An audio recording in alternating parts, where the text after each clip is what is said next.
Hello, everybody. Welcome to a recorded presentation of the capital plan discussion that was held live with the Board of Commissioners at a special meeting on Monday, November 6th. As promised Monday night, we're recording this for any of the commissioners that were unable to attend, as well as for the public. This will be posted on the Township's website on Wednesday, November 8th. The agenda is we're going to sit through the capital plan as presented in the Township Manager's recommended budget. We're going to talk about how the capital plan fits within the overall budget, take a look at the current funding situation, review the funding gap, discuss the introduction of a funding proposal, and then the timing and next. The capital plan layout, it's incorporated within the Township Manager's budget, beginning on page 58. The cover page of the plan looks like the screenshot on the screen now. The plan starts at a high summary level, which starts at the sources and uses. So for each year of the plan, which is identified at the top of the page, the plan discusses where our funding sources are coming from as they exist now. And then we talk about how we're going to use the money based on the two different categories we have, the pay-as-you-go and the pay-as-you-use. The other thing about the other way that this information is organized is we have sources and uses by fund. We have our sanitary sewers, we have our stormwater, we have our liquid fuels, park and open space, as well as our Willows Fund. And then we have the capital fund, which is basically just an extension of the general fund. It accounts for all of the projects that don't have a special funding source identified in these other columns. And then finally, the capital plan takes each of the capital projects and puts them into one of the following categories, including department vehicles and equipment, fire company capital contributions, IT, and our public education and government funding that we get from Verizon. And then our capital projects groups, which are road and bridge construction, facilities, traffic signals, park improvements, sanitary sewer, and stormwater. The plan goes into more detail beyond the sources and uses by fund. For each of the categories, it has a table that identifies the specific projects within each of the groups, along with their amount by year. And then these totals roll up to the summary sources and uses. Then each project is given a one-page summary that identifies the description for the project, the justification, the current status of the asset, and then a financial plan, which goes over what current resources exist, if any. That would include, in this case, we have liquid fuels. Could also be grants, contributions, or other sources, as well as what the project uses are broken down into a greater level of detail. Note that for the park plan and the stormwater plan, they have a little bit different formatting versus what you would see with the other capital groups, because the formatting has changed out of requests by the separate resident committees that provide input. The Park and Rec Committee, as well as SWIMAC on the stormwater side. You're looking at a screenshot here of our park plan, and it's just organized by park. Still, the sources and uses concept is used, and there's different color coding based on what type of funding is being proposed. So how does the capital plan incorporate itself into the overall budget? As noted, there's a bottom line sources and uses. It calculates the amount needed to fund the projects identified. The calculated amount flows to the general fund as a capital transfer, which pulls the general resources from the general fund and deposits them into the capital fund. In order to proceed with the projects identified in the capital plan, sufficient general fund transfers are required. So here's a screenshot of the 2018, the bottom line of the sources and uses. As you can see, there's a row called tax funding needed to fund the program, and an amount that is calculated by the spreadsheet. And then you have the general fund budget worksheet, you have the transfer to other funds section, and you can see ideally the amount in any given year for the capital plan would match the general fund transfer total. For 2018 and for prior years, for that matter, these amounts have not matched because the pay-as-you-used portion of the plan does not currently have a dedicated funding source. So right now, the amount that is included in the township manager's budget represents. The pay-as-you-go portion of the capital plan includes our short-term assets, our moving fleet, departmental capital, and IT. Since 2011, the township has benefited from business tax growth, which a portion of that growth has been allocated to fund this part of the capital plan, which has been very beneficial. It's prevented the township from having to consider raising real estate taxes to fund this part of the plan. Instead, we've had growing business tax revenues that have funded this, which is a positive thing for the township, both not in terms of keeping our real estate taxes low, but to allow the township to continue to update its assets. And noting that prior to 2010, the township utilized proceeds from large borrowing transactions to fund all of its capital, which included these short-term assets. And we've talked about it through the years, but to reiterate that GFOA best practice recommendations from CBFAC and CARFAC, as well as the administration, were all in agreement that utilizing current resources to fund short-term capital purchase is the best way to go, not using long-term or borrowed funds with long maturities to fund short-term assets. Because paying for assets long after they're out of service is cost prohibitive. Then we have the pay-as-you-use portion of the capital plan, which includes our longer-term assets such as infrastructure, facilities and grounds, signals, and certain park improvements, anything with a longer useful life. As noted in the prior slide, the township funded these capital needs with long-term bonds, usually issued every couple of years going back to the early 1990s. So the practice of doing intermittent borrowings to fund the capital plan is not a new one. It stopped in Radnor shortly after 2007. There were a lot of reasons why that might have been, but it's been the better part of a decade now since the township has been in this practice.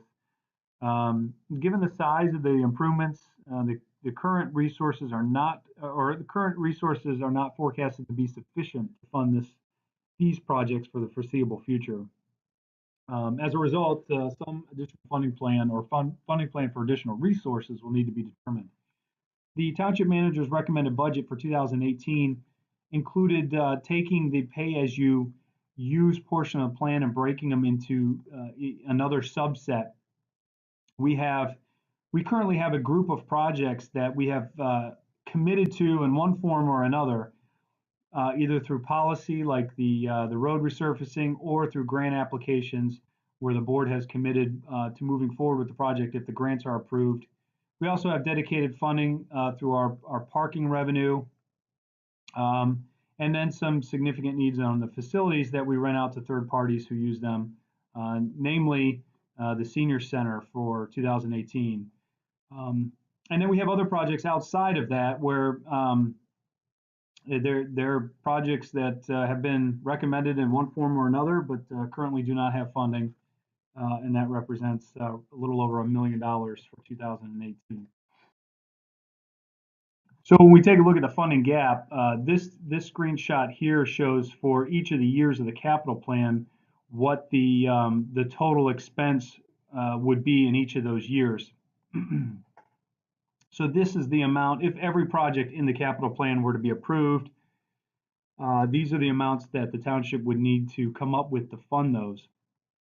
The one note that I did make during the live presentation on the 6th is that the 589 here I would put an asterisk next to, because I think that's just too far out, and it's probably missing some real some projects that will be added to it as we get closer to 2023, or that projects included in any of the prior years could be delayed to help smooth the bottom line number.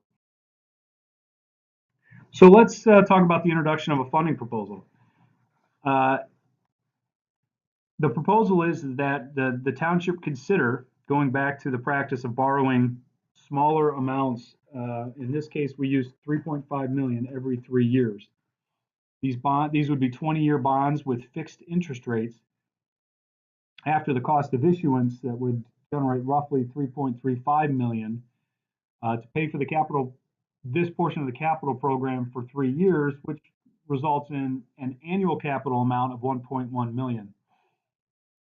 We forecasted it out through 2050, which the graph on the right demonstrates what the ending balance of the capital program would be from 2018 through 2050. And as you can see, it works. It's sustainable so long as we're spending 1.1 million per year. The reason why there's this sawtooth look to it is every 3rd year we're borrowing 3.5 million, and then we're spending down, and then borrowing again. So that's and then this forecast would assume that through the duration or through 2050. And the reason why we forecasted it out so long is just to see what it looked like over time, which is better to look at why the 3.5 million was chosen, which was chosen for a reason. That reason is that the annual debt service on 3.5 million fits within the current debt service expense totals. So what that means in terms of the program is that we borrow in small increments. We pay those down over time, and as we pay those down, we refill the bucket, but never to an amount greater than where it's at now, 2017. The result is that we've now added capital funds, 1.1 million per year, that will not add to the current township expenses. Therefore, current tax rates should be sufficient to fund the program for the foreseeable future. So the bottom line is that this program could generate 1.1 million per year without the need to raise taxes to fund it. So here's how the program looks graphically. And again, we forecasted this out through 2050, which includes 12 different borrowing transactions. The graph on the right shows outstanding principal. And as you can see, there is a ramp up of outstanding debt. So that's the overall indebtedness of the township increasing as the program ramps up. But as you can see, it eventually levels itself out, even as new borrowings are added.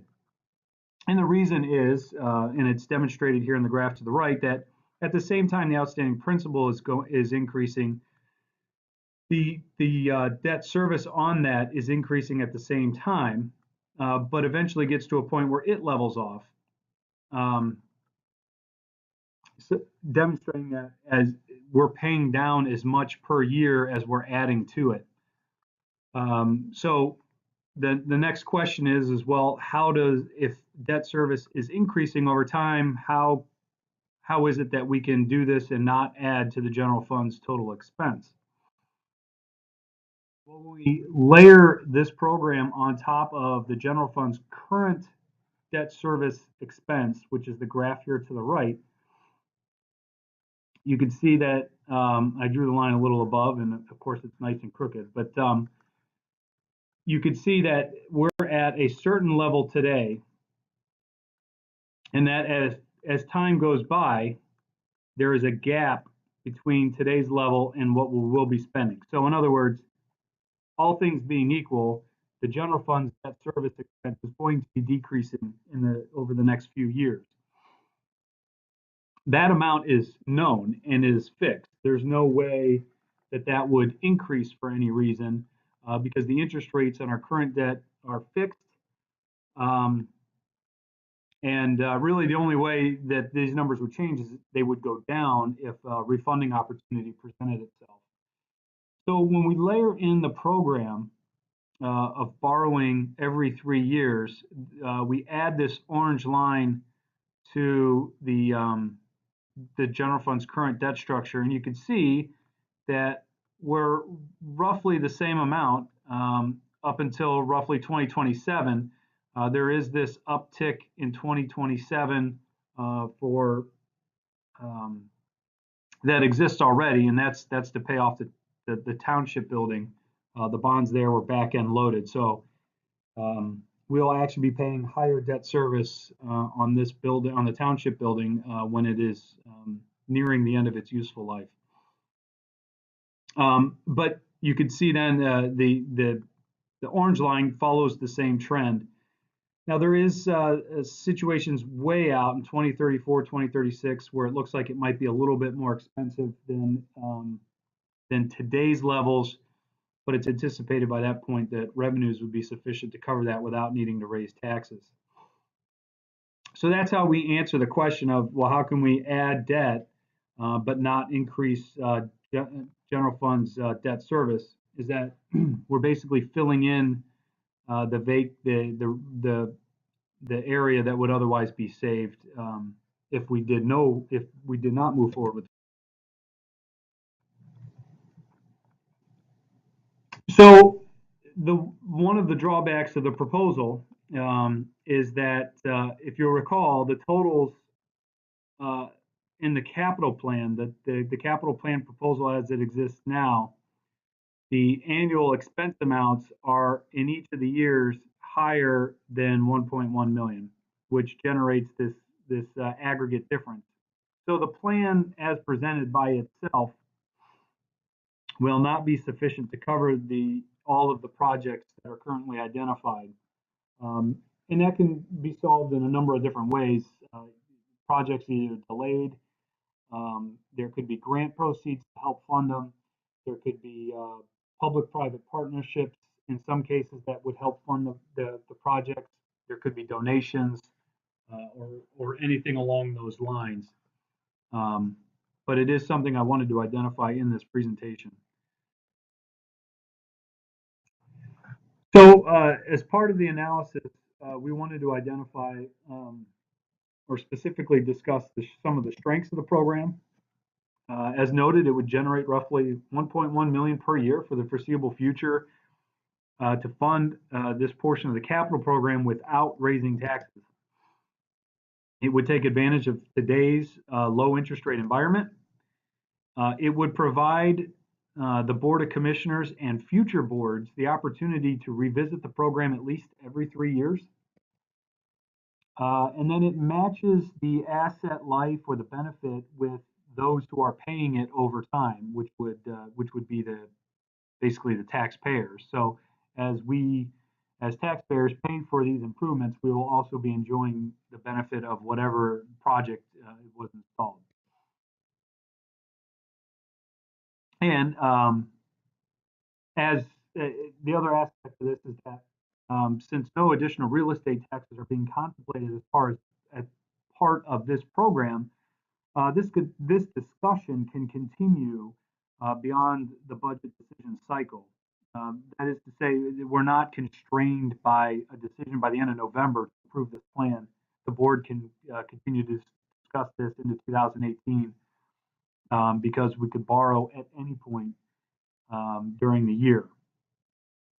Some of the weaknesses of the plan is that once the funds are borrowed, the township owns them, and we'll have to pay them down over the 20-year period. So once borrowed, it's a cost that the township will own. But at the same time, once borrowed, those proceeds will go in towards improving an asset. So we'll also have an improved asset over that time. The cost of issuance can be expensive, although there's ways that we can discuss trying to keep those lower. But there is a cost associated with that, and there's also a cost associated with the fact that we'd be paying interest over time. The counter argument to that is that raising millage or raising the real estate tax to fund this program also brings with it an immediate cost to the taxpayers. So is paying interest worth saving the taxpayers having to pay higher real estate taxes over that time is the decision there. Some of the opportunities of the program is that it forces some prioritization and planning with our capital program because we are limited by the amount of funds generated. So So it would put more of an emphasis on the township's ability to plan for projects moving forward. It does provide flexibility in future years. As noted, we're not binding future boards into the program. They can evaluate it every 3 years. Those evaluations could include increasing the funding or decreasing. It also, this program would not in any way impact the township's ability to borrow for sanitary sewer projects or stormwater projects. In fact, being that the township would go to market every 3 years, sanitary and storm could be added to those in a mechanism that already exists. And this program would capitalize on the township's strong credit rating, which was recently affirmed by Moody's as AA1 steady. That was affirmed in October of 2017, which is one notch down from AAA, the highest rating. So we would be getting almost the best rates that the market has to offer. And then some of the threats of the program is that there is some interest rate risk. That being, if interest rates rise over time, the cost of the program would go up with the amount that the interest rates go up. But again, that would only impact new borrowings. Any debt that is issued prior to those interest rates going up, as noted, those would be fixed at the lower rate. And then there's also inflation risk. With annual spending limits 1.1 million, as projects become more expensive over time, that leaves less funds available for each project. So there's constraints on itself in the out years. And it could limit the opportunity to borrow for larger capital outside of this plan. That threat does not include the sanitary sewer or stormwater, as noted, but is geared toward any kind of general borrowings that may be necessary. It certainly wouldn't stop the township. It would just add, it would be part of the evaluation whether or not there's political and financial will to do borrowings outside of this plan. In terms of timing and the next steps, as noted, if the board is resolute for 2018 in not adjusting real estate taxes, then this discussion can continue. We're not constrained by the budget ordinance, the timing of the budget ordinance, which is scheduled to be introduced on November 27th and adopted on December 11th. We can continue to evaluate this program beyond those dates. So the next steps, dates aside, is for the board to review the projects themselves and come to consensus on which projects they approve, as well as their priority, so we can determine what the funding need is.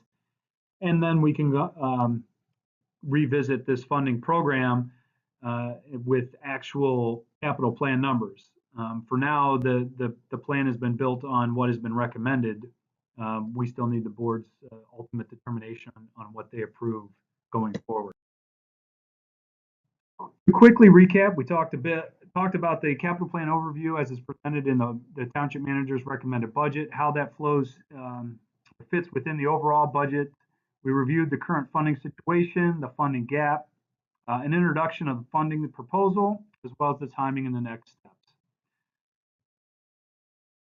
I'd like to thank you for giving me a few minutes of your time. Hopefully you found this information informative.